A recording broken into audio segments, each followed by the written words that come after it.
குரு கடாட்சம், குருவர்கள் உண்டாகட்டும். மீண்டும் ஒரு நல்ல காணொலியில் உங்களெல்லாம் சந்திக்கிறதுல மகிழ்ச்சி. என்ன விஷயம் அப்படின்னா, சித்தர்கள் ஒரு சில மருத்துவ குறிப்புகள் சொல்லியிருக்காங்க. அதுவும் குறிப்பாக பார்த்தீங்கன்னா, இந்த வயதானவர்களுக்கும் மற்றும் இந்த இளமையிலேயே இந்த கை கால் வலி, மூட்டு வலி, முதுகு வலி இந்த மாதிரி பிரச்சனைகளை தொடர்ந்து அனுபவித்துக் கொண்டிருக்கின்ற ஒவ்வொருவருக்கும் இந்த காணொலி மிக பயனுள்ளதாக இருக்கும். கண்டிப்பாக ஸ்கிப் பண்ணாமல் வீடியோவை முழுசாக பார்த்தீங்கன்னா, பிரபஞ்சத்தினுடைய அருளுடனும் குரு பிரம்மானந்த ஸ்ரீ சிவபிரபாகர சித்தயோகி சுவாமிகள் அவர்களுடைய உயர்ந்த அருளுடனும் இந்த காணொலி உங்களுக்கு நிச்சயம் உங்களுடைய வாழ்வில் ஒரு நல்ல ஒரு பயனளிக்கும் என்பதில் எந்த ஒரு மாற்று கருத்தும் கிடையாது. என்னன்னா, சித்தர்கள் பொதுவாகவே நீங்க எல்லாரும் நினைச்சிட்டு இருக்கீங்க, சித்தர்கள் பொறுத்த வரைக்கும் தவம் பண்றவங்க, தியானம் பண்றவங்க மற்றும் குறிப்பா அந்த நூல்களை எழுதுறவங்க, வாழ்க்கை முறையை பத்தி அதிகமாக பேசுறவங்க, பாடல்கள் எழுதுறவங்க அப்படின்னு நினைச்சிட்டு இருக்கீங்க. இல்ல அதையும் கடந்து உடல் கடந்து சூட்சுமத்துல பயணம் பண்றவங்க, ஒடி உடல் பிரயாணப்படுறவங்க, மரணமல்லா பெருவாழ்வுக்கு போறவங்க, இப்படி பல வகையான முகங்கள் அப்படின்றது சித்தர்களுக்கு இருக்கு. கரெக்டா தான். ஆனா குறிப்பா சித்தர்கள் அதுல கையாண்ட ஒரு முக்கியமான விஷயம் என்னன்னா, 2 விஷயங்கள் இருக்கு. ஒன்று தவம், மற்றொன்று என்னன்னா மருத்துவ குறிப்புகள். இந்த மருத்துவ குறிப்புகள் ஏன் சித்தர்கள் நீங்க ஒரு நல்ல ஒரு விஷயத்தை ஆழ்ந்து நீங்க கவனிக்கணும். ஏன் சித்தர்கள் அவ்வளவு மருத்துவத்தை கொண்டு வந்திருக்கு, அதுவும் இயற்கை சார்ந்து, இயற்கையினுடைய இயற்கை தாய் என்ன கொடுக்கிறதோ, பிரபஞ்ச தாய் என்ன கொடுக்கிறதோ, அப்படி இயற்கையிலிருந்து மருந்து எடுத்து மக்களுக்கு கொடுக்க வேண்டிய தேவை என்ன அப்படின்றத ஒவ்வொருத்தரும் சிந்திச்சிங்கன்னா உங்களுக்கு இதுக்குண்டான பதில்கள் அப்படின்றது கிடைக்கும். நல்லா ஒரு நிமிஷம் புரிஞ்சுக்கணும். ஏன்னா நான் சொல்ற விஷயங்கள் எல்லாமே அறிவுக்கு உட்பட்டதல்ல. அறிவை வைத்து சிந்திக்கும் போது இதனுடைய பலன்களும், இது எப்படி சித்தர்கள் இந்த மருத்துவத்தை கொண்டு வந்தாங்க அப்படின்றதே யூகிக்கவே முடியாத பிரம்மாண்டம் உள்ளுக்குள்ளார இருக்கு. ஏன்னா ஏதோ ஒரு நம்ம ரோட்ல நடந்து போயிட்டு இருக்கோம், ஒரு இலை இருக்கு, அந்த இலையை நம்ம பார்க்குறோம், அவ்வளோதான், அதை கடந்து போயிடுறோம். இவ்வளவுதான் உங்களுக்கு எல்லாருக்குமே தெரிஞ்சுது. ஆனால் ஒரு நாளைக்கு உங்களோட லைஃப்ல எக்கச்சக்கமான இலைகளும், மரங்களும், செடிகளும், வேர்களும் இந்த மாதிரி எல்லாம் பார்ப்பீங்க. ஆனால் அதுக்கு எல்லாத்துக்கும் மேலேயும் உங்களுக்கு அது எதுக்கு பயன்படுது, இது எந்த நோய்க்கு பயன்படுது, இதை சாப்பிட்டா உடல்ல என்ன மாதிரியான மாற்றங்கள் கொடுக்கும்ட்டு தெரியாது. ஆனா இது எப்படி சித்தர்கள் கண்டுபிடிச்சாங்க, சித்தர்கள் இதனை எப்படி அறிஞ்சுக்கிட்டாங்க அப்படின்றது மிகப்பெரிய ஒரு ரகசியம். அது இது எல்லாமே இந்த உடலில் இருந்து சிந்திக்கும் பொழுதும், இந்த சரீரத்தில் இருந்து இந்த இலை எதுக்கு பயன்படும் அப்படின்ட்டு நீங்க என்ன ஆராய்ச்சி பண்ணாலுமே அதற்குண்டான பலன்களை கொடுக்கவே கொடுக்காது, அது தெரியவே தெரியாது. அப்ப இந்த இலைய சாப்பிட்டா இங்க இருக்கிற பிரச்சனை தீரும், இந்த இலைய சாப்பிட்டா நம்மளுக்கு தலைவலி போகும், இந்த இலைய சாப்பிட்டா மூட்டு வலி போகும் அப்படின்றது சித்தர்களுக்கு எப்படி இந்த ரகசியம் தெரியும் அப்படின்னா, அனைத்துமே யோகத்தின் மூலமாக ஒளி உடலில் பயணப்படும் போது இறைவன் தான் உனக்கான தகவல் அப்படின்னு வாரி போட்டுருவாரு. இதுதான் விஷயமே. இப்படி சித்தர்கள் தன்னுடைய ஒவ்வொரு தவ வலிமையிலுமே கொண்டு வந்த பல விஷயங்கள் தான் இயற்கை மருத்துவம் அப்படின்றது. கேன்சரா இருக்கட்டும், இப்படி எப்பேற்பட்ட நோய்களாக இருந்தாலுமே மருந்து அன்றைக்கே கண்டுபிடிச்சிட்டாங்க. HIV-க்குமே மருந்துகள் இருக்கு, சித்தர்கள் வழிமுறைகள். அதுல நம்ம இன்னைக்கு குறிப்பா ஒரு சில விஷயங்களும் ஒரு சில மருத்துவத்தை தான் நான் சொல்ல போறேன். அதை நான் ஸ்டெப் பை ஸ்டெப்பா சொல்றேன். பட் ஆனா இன்னும் இந்த இயற்கை சார்ந்து நம்ம பார்த்தோம்னா, இயற்கைக்கும் நமக்கும் மிகப்பெரிய கனெக்ட் இருக்குங்க. இது ஒவ்வொருத்தருமே புரிஞ்சுக்கணும். நீங்க ரோட்ல நடந்து போயிட்டு இருக்கீங்க, பல வகையான மரங்கள், பல வகையான செடிகள், கொடிகள், இது எல்லாமே இருந்தாலுமே ஒவ்வொன்றுமே இறைவனும் பிரபஞ்சமும் ஒவ்வொரு மருத்துவத்தையும் ஒவ்வொரு ரகசியத்தையும் அதுல வச்சிருக்கு. எப்பேற்பட்ட மிராக்கிள்னு பாருங்க. அப்போ ஒரு மனிதனுக்கும் அந்த இலையில் ஏற்படக்கூடிய, இலைகளில் உற்பத்தி ஆகக்கூடிய அந்த கெமிக்கல் ரியாக்ஷனுக்கும் நமக்கும் என்ன மாதிரியான தொடர்பு இருக்கு, இது எப்படி ஒரு மனிதனுடைய உடலில் ஏற்படுகின்ற ஒரு வலிகளாக இருக்கட்டும், ஒரு நோய்களாக இருக்கட்டும், எதுவாக இருந்தாலுமே சரி பண்ணக்கூடிய வல்லமை எப்படி இறைவன் படைச்சிருக்காருன்றத பாருங்க. அப்ப அந்த இலையை சாப்பிட்டா எப்படி குணமாகுது, அப்போ அந்த இலைக்கும் அந்த வேருக்கும் எனக்கும் என்ன தொடர்பு அப்படின்றது அது நினைச்சீங்கன்னா தலையே சுத்தி போயிடும். அப்படி இருக்கக்கூடிய ஒரு விஷயத்துல எப்படி சித்தர்கள் இது எல்லாத்தையுமே தெரிஞ்சுக்கிட்டாங்க. அப்ப சித்தர்கள் தலைவலிக்கு தான் உட்கார்ந்து தவம் பண்ணி அவங்க அதுக்குள்ள இருக்கிற அந்த ரசாயனத்தை தெரிஞ்சுக்கிட்டு ஒருத்தருக்கு மருந்து கொடுத்தாங்களா, ஒருத்தருக்கு நோய்களுக்கு உண்டான மருந்து கொடுத்து தீர்த்தாங்கன்னா கிடையாது. இது கொஞ்சம் டீப்பா கவனிங்க. சித்தர்கள் குறிப்பாக ஒவ்வொருவருமே மருந்துகளை நோக்கி சென்றதும், இயற்கை சார்ந்த இயற்கை மருத்துவத்தை நோக்கி சென்றதுக்கான முக்கிய காரணம் என்னன்னா, மரணமில்லா பெருவாழ்க்கை. இந்த உடல் அழியாம இருக்கணும், இந்த உடலில் எப்பொழுதுமே தன் உயிர் நீர்த்து இருக்கணும். இதற்கு உண்டான மாற்று வழி ஏதாவது இயற்கையில் இருக்கிறதா, இல்ல மரணமில்லா பெருவாழ்வுக்கு போகக்கூடிய உடல் சரீரத்தை எப்போதும் காயகல்பமாக மாற்றிக்கொள்ளக்கூடிய ஒரு வழிமுறை இருக்கிறதா என்பதை அறிந்து கொள்வதற்காக ஒவ்வொரு சித்தர்களுமே பயணப்பட்டு அதை பத்தி அறிஞ்சு தெரிஞ்சு அதுக்குள்ளார ஊடுருவி போகும்போது கிடைச்ச மருந்துகள் தான், மருத்துவங்கள் தான் இன்னைக்கு இயற்கை மருத்துவம், சித்த மருத்துவம் அப்படின்னு சொல்லிட்டு நம்ம ஒவ்வொருவருமே இன்னைக்கு வாழ்க்கையில நம்ம பயன்படுத்தி கொண்டிருக்கின்ற ஒரு மிக அதிமகத்துவம் வாய்ந்த மருந்துகள் இது எல்லாமே.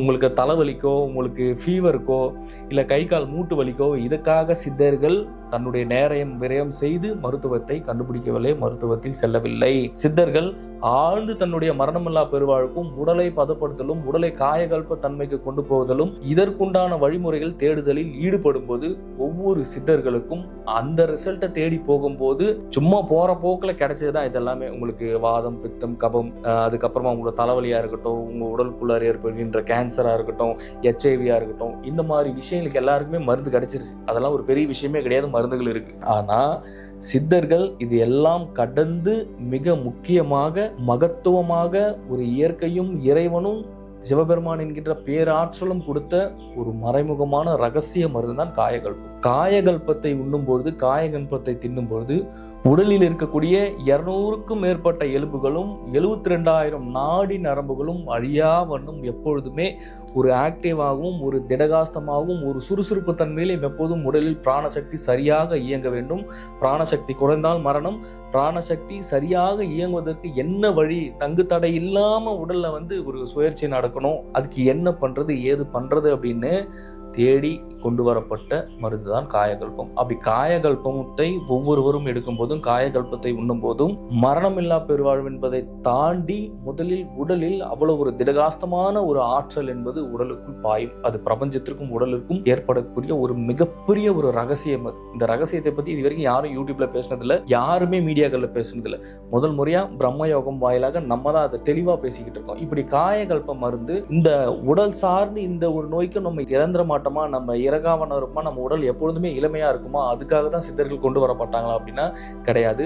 காயகல்பம் எனும் மருந்து அனைத்து விதமான நோய்களுக்குமே ஒரு நிவர்த்தியாகும், அனைத்து விதமான பிரச்சனைகளுக்கும் ஒரு முதன்மையான ஒரு மருந்தாக காயகல்பம் இருக்கும். அதற்காக தான் சித்தர்கள் கொண்டு வந்தாங்களா. அதுல போற போக்குல கிடைச்சதுதான் இதே மற்ற எல்லா மருந்துகளுமே. அப்படியே அதுல ஒரு குறிப்பான மருந்து தான் நான் உங்களுக்கு சொல்ல போறேன். இது எதுக்கு அப்படின்னா, இந்த கை கால் வலி, மூட்டு வலி, முதுகு வலி, நம்ம காலையில சீக்கிரமா எழுந்துக்க முடியாம, உடம்பு ஆக்டிவா இல்லாம, குறிப்பா பாத்தீங்கன்னா 70 வயசுக்கு மேல வரக்கூடிய பிரச்சனைகள் 17-18 வயசுலயே இந்த பிரச்சனை ஒவ்வொருத்தருக்கும் வந்துருதுன்னா இது எப்படி இருக்கும்னு நினைச்சு பாருங்க. காலையில எழுந்துக்கல அப்படின்னா உடம்பு சுறுசுறுப்பா இருக்குமா? காலையில எழுந்துக்கலன்னா நீங்க நினைச்ச ஒரு இலக்கை சென்றடைய முடியுமா?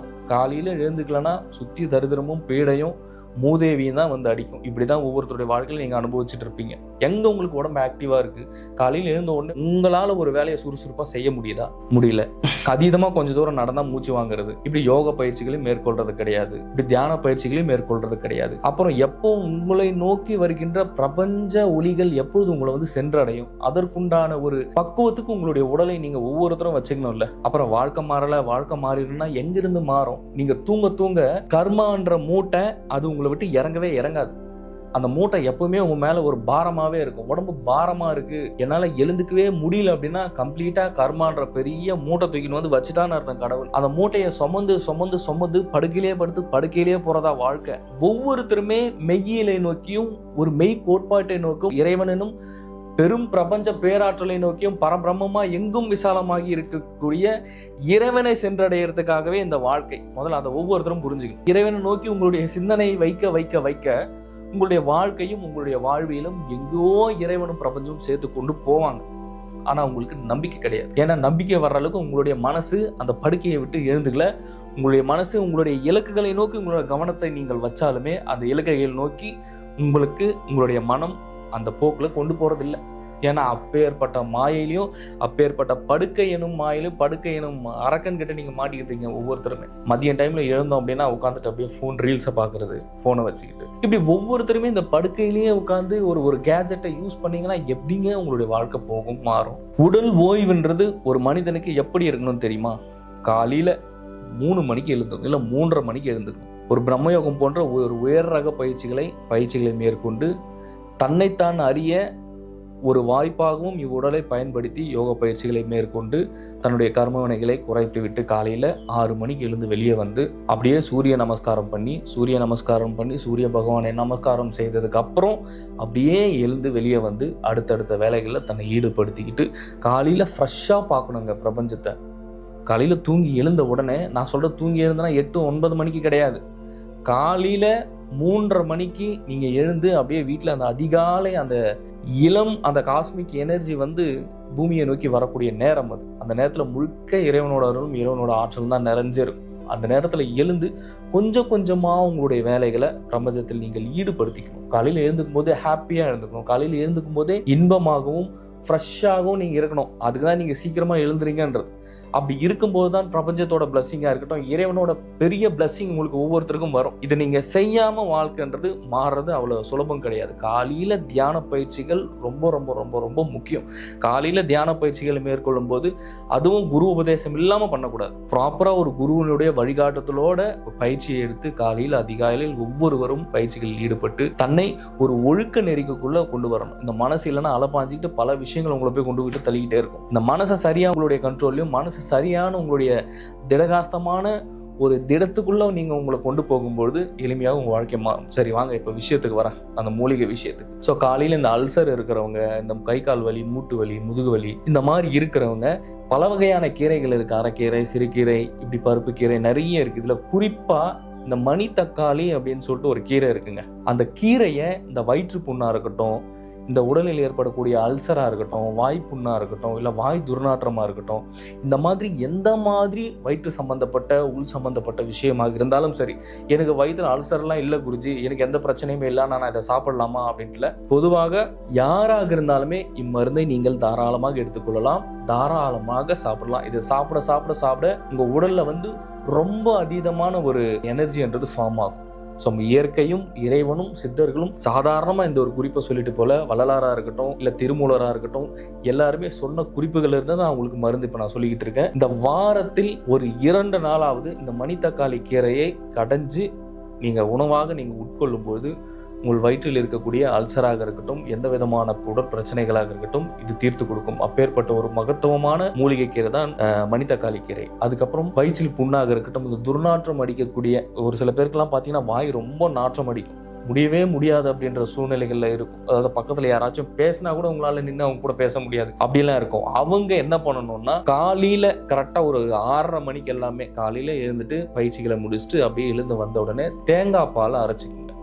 தேங்காய் பால் அரைச்சிட்டு நல்லா ஒரு பெரிய சைஸ் டம்ளரில் தேங்காய் பாலை வெறும் வயிற்றுல நீங்கள் ஒரு வாரம் முழுக்க நீங்கள் குடிச்சிட்டு வரும்போது உங்கள் வயிற்றில் இருக்கக்கூடிய புண்களாக இருக்கட்டும், இல்லை உங்கள் வாயிலிருந்து வரக்கூடிய துர்நாற்றங்கள், இது எல்லாமே சரி செய்யக்கூடிய ஒரு மகத்துவம் தேங்காய் பாலுக்கு இருக்கிறது. அது மட்டும் இல்லாமல் உடலில் ஏற்படுகின்ற இந்த நாடி நரம்புகளுக்குள் உடலில் ஒவ்வொரு அணுக்களில் ஏற்பட்டு இருக்கின்ற அந்த அசுத்தத்தை நீக்கக்கூடிய ஒரு வல்லமையும் ஒரு சக்தியும் இறைவனும் இயற்கையும் தேங்காய் பாலுக்கு கொடுத்துருக்காங்க. இதனால தான் கோவில்களில் தேங்காய்கள் உடைக்கிறதா இருக்கட்டும், இதனால தான் நீங்கள் கோயிலுக்கு போய் தேங்காய் உடைச்சிங்கன்னா வெளியே வந்த உடனே தேங்காய் நிறைய பேர் சாப்பிடுவீங்க. இது எல்லாமே சித்தர்கள் நமக்காக வகுத்து நமக்காக சொல்லிட்டு போன ஒரு மகத்துவமான விஷயங்கள்.